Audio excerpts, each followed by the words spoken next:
जय हिंद दोस्तों, कैसे हो आप लोग।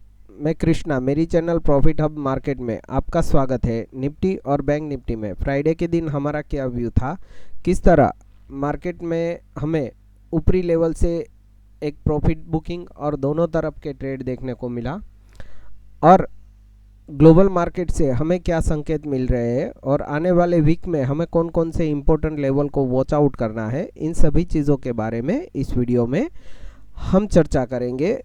और मंडे के इम्पोर्टेंट लेवल कौन से हैं वो भी आज के दिन में हम चर्चा करेंगे। तो दोस्तों, वीडियो को अंत तक ज़रूर देखिएगा और वीडियो को लाइक, शेयर और चैनल को सब्सक्राइब करना ना भूलिएगा। और हमारे प्री टेलीग्राम चैनल से भी जुड़िएगा, जहां पे हम लोग आपके साथ निफ्टी, बैंक निफ्टी और सेंसेक्स के इम्पोर्टेंट सपोर्ट और रजिस्टेंस शेयर करते हैं, और कोई भी इम्पोर्टेंट न्यूज़ होती है वो आप लोगों के साथ शेयर कर दी जाती है, जिसका लिंक आपको डिस्क्रिप्शन बॉक्स में मिल जाएगा। तो दोस्तों, ज़्यादा टाइम वेस्ट ना करते हुए वीडियो को शुरू करते हैं। सबसे पहली चीज़, अगर हम फ्राइडे के दिन का डेटा देखते हैं तो US30 96 पॉइंट नेगेटिव क्लोज हुआ, US100 लगभग फ्लैट टू नेगेटिव क्लोज हुआ, Dow Jones 98 point negative close हुआ है। अगर बॉन्ड यील्ड हम देखते हैं तो 4.227 पे 1% के ऊपर पॉजिटिव हुई है। डॉलर इंडेक्स 99.37 पे आ गया है, जो कि इमर्जिंग मार्केट के लिए एक नेगेटिव साइन होता है। अगर हम इंडिया विक्स देखते हैं तो फ्राइडे में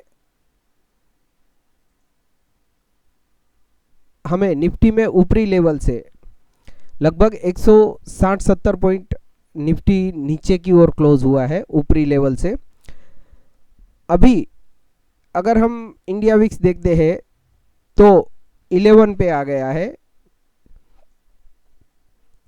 तो यहाँ वोलाटिलिटी कुछ ज़्यादा हो सकती है कल मंडे के मार्केट में।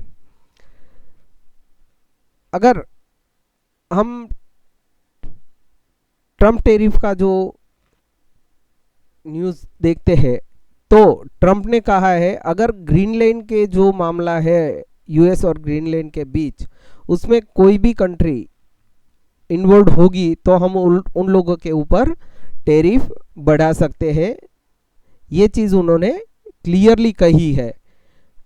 और सुप्रीम कोर्ट ने भी अभी कोई ट्रम्प टैरिफ का निर्णय दिया नहीं है, वो पेंडिंग रखा है, और कब तक देंगे वो पता नहीं है। दूसरा, ईरान के ऊपर भी ट्रम्प अभी कुछ नक्की नहीं कर पा रहे हैं कि उनके ऊपर हमला करे या ना करे। तो ये चीज़ थोड़ी मार्केट को अनसर्टनिटी क्रिएट कर रही है। दूसरा, अगर फ्राइडे के दिन का हम FII-DII डेटा देखते हैं तो फ्राइडे के दिन कैश मार्केट में अगर हम देखते हैं तो 4,346 करोड़ की सेलिंग की है। DII ने सामने 3,935 करोड़ की कैश में बाइंग की है। अगर हम इंडेक्स फ्यूचर देखते हैं, FII ने 1,526 करोड़ की बाइंग की है, और इंडेक्स ऑप्शन में 17,172 करोड़ की ह्यूज बाइंग की है। अगर स्टॉक फ्यूचर देखते हैं तो 284 करोड़ की ही बाइंग की है, और स्टॉक ऑप्शन देखते हैं तो 17 करोड़ की ही सिर्फ बाइंग की है। ये डेटा मुझे यहाँ तो पॉजिटिव नज़र आ रहा है, बट अगर हम ऑप्शन OI देखते हैं तो उसमें हम लोगों को एक चौंकाने वाली चीज़ सामने आ रही है। अगर हम कॉल का डेटा देखते हैं इंडेक्स में तो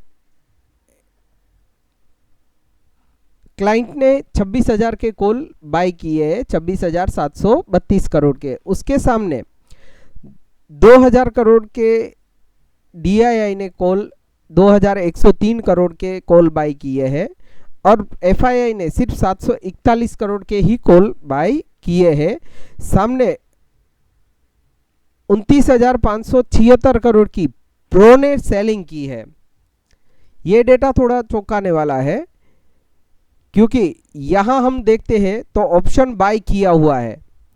तो यहाँ ऑप्शन बाय हुआ है मतलब कॉल या पुट क्या बाय हुआ है वो ये हम समझ रहे हैं कि यहाँ कॉल में इतनी बाइंग कम है। बट अगर हम पुट का डेटा इसमें देखते हैं तो पुट 5,31,369 करोड़ की क्लाइंट ने सेल की हुई है पुट। सामने डीआईआई ने 38,226 करोड़ की पुट बाई की है। एफआईआई ने 3,18,813 करोड़ की पुट बाई की गई है और प्रो में 1,74,329 करोड़ की पुट बाई की हुई है। तो ये चौंकाने वाला डेटा मुझे नेगेटिव ही नज़र आ रहा है। तो मंडे के मार्केट में हमें ये डेटा नेगेटिव ही साइन दे रहा है। ये चीज़ थोड़ा समझ के चलिएगा। अगर हम पुट कॉल रेशियो देखते हैं तो निफ्टी का पुट कॉल रेशियो है 0.65 जो कि बियरिश है और ओवरसोल्ड के करीब है। और बैंक निफ्टी का अगर पीसीआर वैल्यू देखते हैं तो 1.06 पे है जो कि न्यूट्रल्स टू पॉजिटिव नज़र आ रहा है। मतलब बैंक पॉजिटिव है और निफ्टी नेगेटिव है। तो अभी कौन सा डेटा यूज़ होगा और मंडे के दिन हमें कौन से इंपॉर्टेंट लेवल को वॉच आउट करना है ये हम समझते हैं। मेरे लिए निफ्टी का एक ही लेवल है, वो लेवल है ये वाला, यहां से लेकर ये एक 20 पॉइंट का लेवल है। यहां से लेकर अगर निफ्टी इसके नीचे ड्रिफ्ट होता है तो हम लोगों को एक सेलिंग प्रेशर देखने को मिल सकता है। ये लेवल है 25,660 का। इसके नीचे मुझे सेलिंग दिख रही है जो कि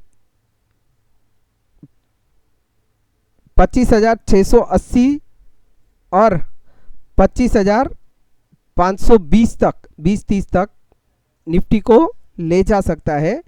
और तीसरा लेवल आ सकता है 25,470 का, 60-70 का। ये तीन लेवल के लिए निफ्टी में हम सेलिंग कर सकते हैं। ऊपरी ओर मेरे लिए जब तक निफ्टी ये लेवल ब्रेक नहीं करता 15 मिनट का, यहां से लेकर यहां तक निफ्टी सेल ऑन राइज ही रहेगा। तो जब तक निफ्टी 25,870 के ऊपर सस्टेन नहीं हो पाता मैं बाई के फेवर में नहीं हूं। इसके ऊपर ही मुझे बाई मिल सकता है, जिसका फर्स्ट टारगेट हम ले सकते हैं 25,960-70 का और सेकंड टारगेट हम ले सकते हैं 26,030-40 का। ये दो लेवल के लिए मैं बाय कर सकता हूं।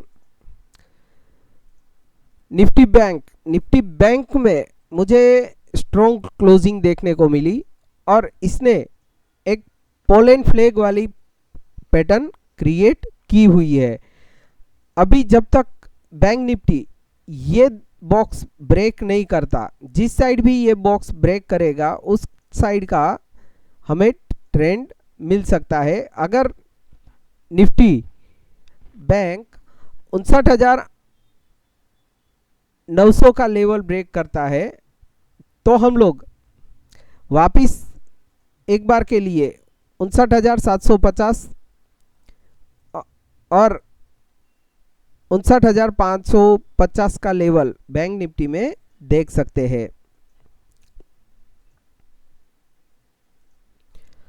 और अगर बैंक निफ्टी 60,250 का लेवल ब्रेक करता है 50 से 80 का, मतलब ये एक बॉक्स बैंक निफ्टी के लिए इम्पोर्टेंट रहेगा। इसके ऊपर ही हम लोगों को फ्रेश बाइंग देखने को मिल सकती है 60,280 के ऊपर,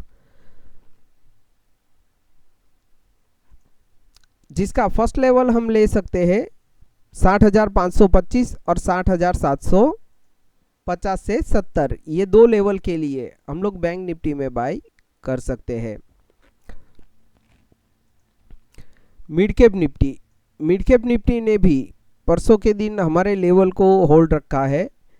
अभी अगर मंडे के दिन मिड कैप निफ्टी इस लेवल के नीचे ड्रिफ्ट होता है, ये लेवल है ये वाला बॉक्स, ये एक important support mid cap Nifty के लिए बना हुआ है। अगर mid cap Nifty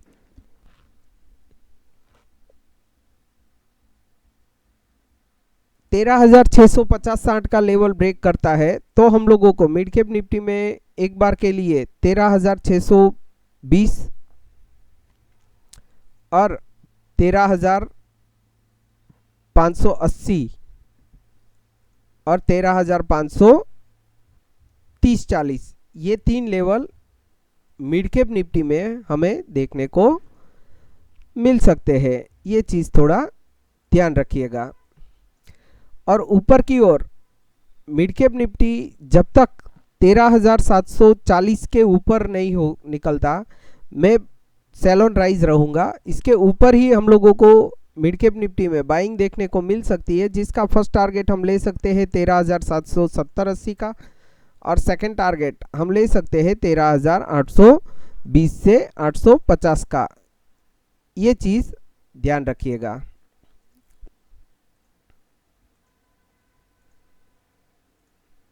fin Nifty में भी हम लोगों को एक लेवल मिल रहा है। जब तक फिन निफ्टी ये बॉक्स के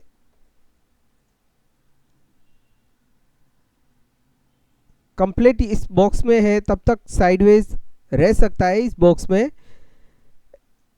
परसों के दिन फ्राइडे के दिन हमें ये एक बार के लिए ब्रेकआउट देने की ट्राई की थी, बट अभी तक हुआ नहीं है, तो इसके ऊपर ही हम लोगों को बाइंग देखने को मिलेगा। अगर फिन निफ्टी में 27,450-60 का लेवल ब्रेक करता है तो हम लोगों को फिन निफ्टी में एक प्रॉफिट बुकिंग देखने को मिल सकती है, जिसका फर्स्ट टारगेट हम ले सकते हैं 27,380 के करीब और सेकंड टारगेट हम ले सकते हैं 27,320 के करीब। ये चीज़ ध्यान रखिएगा। ऊपर की ओर जब तक फिन निफ्टी 27,680 के ऊपर दो कैंडल 15 मिनट की क्लोज नहीं देता, तब तक हम लोग बाई नहीं करेंगे। इसके ऊपर ही हम लोगों को बाइंग देखने को मिल सकती है, जिसका फर्स्ट टारगेट हम ले सकते हैं 27,725 और 27,810-20। ये दो टारगेट हम लोगों को फिन निफ्टी में मिल सकते हैं। सेंसेक्स में भी फ्राइडे के दिन हमें एक ज़बरदस्त वोलाटिलिटी देखने को मिली। अभी मेरे लिए एक ही लेवल है सेंसेक्स का 83,000 से 60 का। इसके नीचे अगर ड्रिफ्ट होता है, कोई भी 15 मिनट कैंडल क्लोज होती है, तो हम लोगों को सेंसेक्स में एक सेलिंग देखने को मिल सकती है, जिसका फर्स्ट टारगेट हम ले सकते हैं 83,250 के करीब और सेकंड टारगेट हम ले सकते हैं 83,050-60 के करीब और तीसरा टारगेट एक 83,850 के करीब ले सकते हैं। अगर इसके नीचे ड्रिफ्ट होता है कोई भी, तो हम लोगों को फर्दर बड़ी सेलिंग पोजिशनली सेंसेक्स में देखने को मिल सकती है। ये चीज़ ध्यान रखिएगा। और ऊपर की ओर जब तक 83,850 के ऊपर सेंसेक्स सस्टेन नहीं होता, तब तक मैं सेल ऑन राइज रहूँगा। इसके ऊपर ही मुझे फ्रेश बाइंग देखने को मिल सकती है, जिसका फर्स्ट टारगेट हम ले सकते हैं 84,100 के करीब और सेकंड टारगेट हम ले सकते हैं 84,350 के करीब। ये चीज़ थोड़ा ध्यान रखिएगा। और अगर आपको हमारा वीडियो